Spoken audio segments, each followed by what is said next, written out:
Mu'minin Abi Hafsin Umar bin Khattab radhiyallahu anhu qala, diriwayatkan dari Amirul Mukminin Abi Hafs, nama aslinya Umar bin Khattab radhiyallahu anhu, qala, beliau berkata, sami'tu Rasulullah sallallahu alaihi wasallam yaqul, aku mendengar Rasulullah sallallahu alaihi wasallam beliau bersabda, innamal a'malu binniyat wa innama likulli imri'in ma nawa, faman kanat hijratuhu ila Allah wa rasulih fa hijratuhu ila Allah wa rasulih, wa man kanat hijratuhu lidunya yusibuha aw imra'atin yankihuha fa hijratuhu ila ma hajara ilaihi. Maka barang siapa ada oleh hijrahnya dia menuju kepada Allah dan Rasulnya, maka adapun hijrahnya dia yaitu kepada Allah dan Rasulnya. Wa man kanat hijratuhu lidunya yusibuha, dan barang siapa ada oleh hijrahnya dia yaitu karena dunia yang ia mendapatkannya atau karena perempuan yang ia akan menikahinya, fa hijratuhu ila ma hajara ilaihi, maka adapun hijrahnya dia yaitu menuju kepada apa yang ia hijrah ilaihi kepadanya. Shadaqa Rasulullah sallallahu alaihi wasallam. Bapak Ibu saudara sekalian, syukur kepada Allah Subhanahu wa taala, pagi ini kita melanjutkan kajian hadis arba'in, masih pada hadis pertama. Bila kemudian pertemuan yang lalu kita membahas tentang perawi hadis ini, yakni Sayyidina Umar bin Khattab, dari mulai sejarah masuk Islam dan segalanya sampai pada akhirnya Sayyidina Umar bin Khattab meriwayatkan hadis tersebar dalam berbagai kitab-kitab hadis hanya 539 hadis. Itu pertemuan yang pertama. Saya singkat, tidak menerangkan Sayyidina Umar bin Khattab kembali biar tidak terlalu panjang, tapi segitu kami anggap cukup tentang sosok Sayyidina Umar bin Khattab. Dari 539 hadis itu, salah satunya hadis tentang peranan niat di dalam ibadah seorang muslim, yang mana hadis ini diriwayatkan oleh Imam Al-Bukhari di dalam kitab Sahih Al-Bukharinya, juga Imam Muslim di dalam kitab Sahih Muslim, bahkan Imam Abu Dawud di dalam Sunan Abu Dawud, Imam Tirmidzi di dalam Sunan Tirmidzi, Ibnu Majah di dalam Sunan Ibnu Majah, An-Nasa'i di dalam Sunan An-Nasa'i Al-Mujtabah, Imam Daraqutni di dalam kitab Sunan Daraqutni, Sahih Ibnu Hibban, Imam Ibnu Hibban dalam kitab Sahih Ibnu Hibbannya, Imam Baihaqi di dalam kitab Sunanul Kubra-nya, dan Imam Ahmad bin Hanbal dalam kitab Musnad Ahmad bin Hanbal. Ini banyak perawi hadis meriwayatkan hadis tentang peranan niat dalam ibadah seorang muslim. Kata Sayyidina Umar bin Khattab, sami'tu Rasulullah sallallahu alaihi wasallam yaqul, saya dengar dengan dua telinga saya rekam dengan hati saya. Kenapa dengar?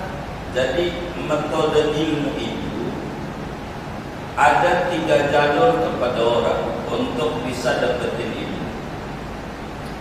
Ada hati, ada pendengaran, ada penglihatan. Dari sinilah orang bisa dapetin pengetahuan. Pintunya hati, telinga, mata. Allah nyatakan dalam Al-Quran, Allahul ladzi akhrajakum min butuni ummahatikum la ta'lamuna syai'an wa ja'ala lakumus sam'a. Allah pertama kali buka orang itu pendengarannya. Maka orang hamil tuh goyang-goyang anaknya dalam rahim ibunya itu. Di dalam orang-orang barat sudah dikasih musik melodi supaya dia bisa dengar, karena memang yang dibuka pertama kali pendengaran. Sampai bayi lahir pun diadzankan karena pendengaran. Pintu itu. Bila ini tertutup, hidayah sulit. Maka Allah nyatakan di awal Al-Baqarah, khatamallahu ala qulubihim wa ala sam'ihim wa ala absarihim ghishawah. Kalau sudah ini tertutup, sulit. Kenapa Sayyidina Umar mengatakan mendengar? Zaman dulu tidak ada tulisan-tulisan yang terbaca, semuanya dari mulut ke mulut. Jadi sehingga mendengar, dan pendengarannya luar biasa, terekam dalam hati Sayyidina Umar bin Khattab. Hadis ini yang sangat luar biasa. Apa yang didengar oleh Sayyidina Umar, sabda Nabi itu bunyinya, innamal a'malu binniyati wa innamal likulli imri'in ma nawa. Kata Nabi, innamal a'malu binniyat.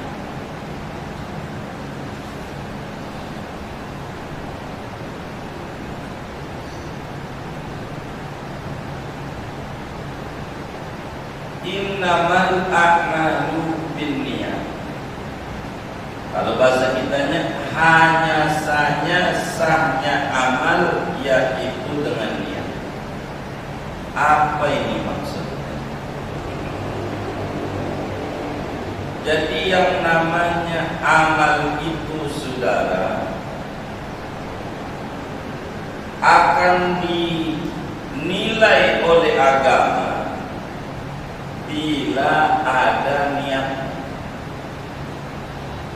Bila tidak ada niat, walaupun amal itu ada, agama menganggap tidak ada. Innamal a'malu binniyat.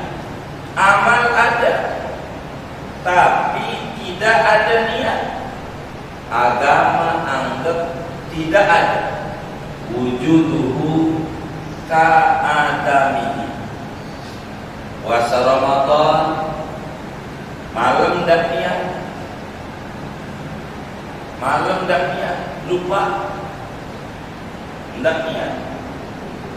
Tapi kita sekarang tidak makan, tidak niat, tidak makan. Sampai maghrib, pas adzan maghrib kita makan. Agama bukan puasa. Biar dia dari adzan subuh sampai adzan maghrib tidak makan, sebab tidak ada niat. Innamal a'malu binniyat.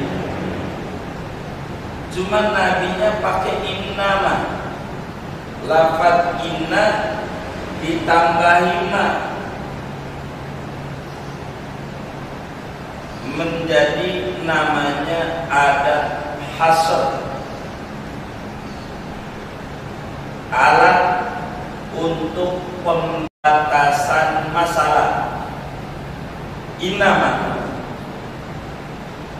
Di dalam kitab Jauharul Mahmun kata Imam Al-Akhdari, wa adawatul qasri illa innama. Alat untuk membatasi hukum pada yang tertera dan menolak kepada yang tidak tertera, kalimat illa dan kalimat inna.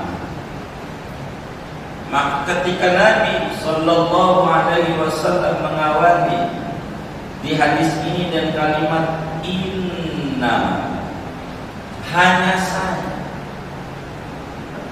Apa ini inna? Saudara, inna itu namanya adat hasr. Apa itu adat hasr? Isbatu syai'i fil madhkur wa nafyuhu amman ada. Menetapkan hukum pada yang tertera dan menafikan dari selain yang tertera. Makanya al-ahmal inda syar'i tu'tabaru bin niyah. Menurut agama, yang namanya amal itu, perbuatan itu bergantung kuat pada niat, sehingga tidak sah satu ibadah tanpa ada niat. Apa saja? Zakat butuh niat, puasa butuh niat, wudu butuh niat, tayamum butuh niat, mandi junub butuh niat, terus sampai umroh butuh niat, kurban butuh niat. Karenanya Imam Syafi'i radhiyallahu anhu menyatakan hadis ini sepertiga ilmu. Dari ilmu keislaman yang begitu banyak, hadis ini mengambil sepertiga. Sebab di dalam perbuatan manusia ada ucapan, ada perbuatan, ada hati. Hadis ini berbicara perbuatan. Sepertiga. Begitu. Oleh karena itu saudara, berbicara innama ini hasr namanya, pembatasan. Pembatasan itu ada dua. Ada namanya hasr hakiki, ada namanya hasr idhofi. Apa itu hasr hakiki? Dengan adanya kalimat innama, itu kalimat yang di depan menjadi ketetapan hukum yang tidak ada lolos barang satu pun selain. Itu namanya hasr hakiki, benar-benar pembatasan. Ada namanya hasr idhofi. Apa itu hasr idhofi? Yaitu pembatasan pada kebanyakan. Meski begitu ada yang lolos daripada hukum sesudah innama. Contoh biar mudah kita paham agama. Di dalam akhir surat Kahfi yang biasa malam Jumat dibaca oleh kaum muslimin sebagai mengamalkan pesan Rasulullah SAW, yang oleh ulama sunat kalau pengen sempurna malam Jumat 3 kali, siang Jumat 3 kali baca Kahfi baru barakah. Nggak kuat sekali malam sekali siang, nggak kuat sekali aja dikredit malam separuh siang separuh. Itu surat Kahfi. Di ujungnya qul innama ana basyarun mislukum yuha ilaihi. Ada innama. Qul innama ana basyarun. Katakan olehmu, wahai Rasulullah, innama ana basyar, sesungguhnya saya ini manusia. Jadi yang manusia Nabi Muhammad doang. Kalau yang ini bukan begitu tuh maksudnya. Nah ini kudu dibedah. Kenapa tuh Nabi pakai inna? Begitu. supaya kita tidak mudah menyalahkan agama. Jadi innama itu ada dua uraian. Begitu. Ada orang mengkritisi ulama. Kalimat innama ini pembatasan. Kenapa itu ada ulama bilang kepiting haram lah, kodok haram lah, anjing haram lah. Quran kagak tulis. Quran tulis innama harrama alaikumul maitata waddama wa lahmal khinzir wa ma uhilla bihi li ghairillah. Innama, hanya saja Allah haramkan bangkai, maitata waddama darah, daging babi, sesajen, wa ma uhilla bihi li ghairillah. Loh, ini yang di Arabi tulisannya pakai innama. Kenapa itu kodok jadi haram? Apa enggak nambah-nambahin hukum? Apa enggak mengarang-arang hukum? Anjing haram, Quran enggak tulis keharaman. Yang ditulis innama dengan pembatasan itu cuman bangkai, darah, daging babi, sesajen. Lalu kenapa itu ulama tulis di dalam kitab mereka itu kodok haram? Ini ulama ini karena nah ini karena kita tidak ngerti innama, bahwa hasr itu ada dua. Ada namanya hasr hakiki, ada namanya hasr idhafi. Mana tuh yang namanya hasr hakiki? Contoh dalam Al-Quran Allah menyatakan innama ilahukumullah. Kata Allah innama ilahukumullah, hanya saja Tuhanmu Allah. Ini namanya hasr hakiki. Hanya saja Tuhanmu Allah, maknanya menetapkan sifat ketuhanan pada Allah, menolak sifat ketuhanan kepada selain Allah. Itu namanya hasr hakiki.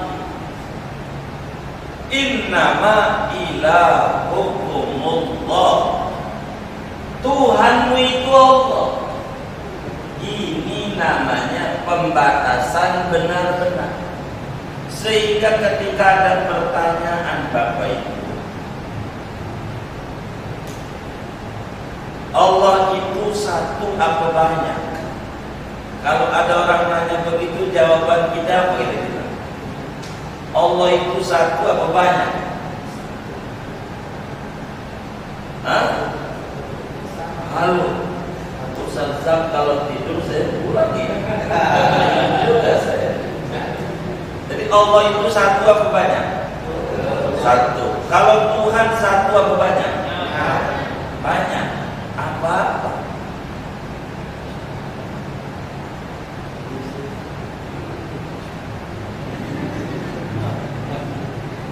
Jadi Allah itu satu apa banyak?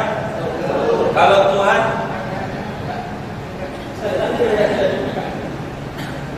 ini jangan sampai salah.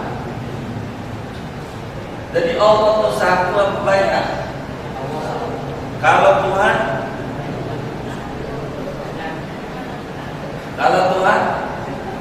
banyak apa?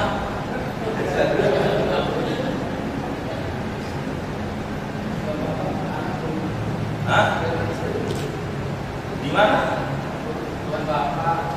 Tuhan Bapak. Hah? Yesus Tuhan. Hah? Ini kita nanya nih, gimana? Kan kalau yang jawabnya dia, kan saya nanya dia, kan nanya yang ada di sini. Masa? Bingung juga saya. Saya harus marahin dia. Jadi Tuhan, Allah itu satu apa banyak? Kalau Tuhan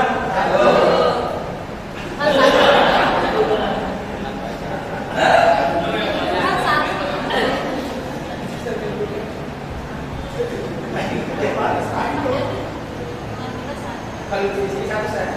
Kalau di sini satu. Kalau di luar banyak.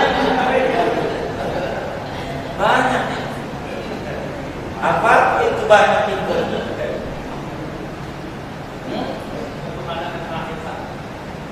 Ya itu Pancasila. Kita kan nggak nanya Pancasila sila satu. Jadi pertanyaannya, Allah itu satu atau banyak? Satu. Kalau Tuhan?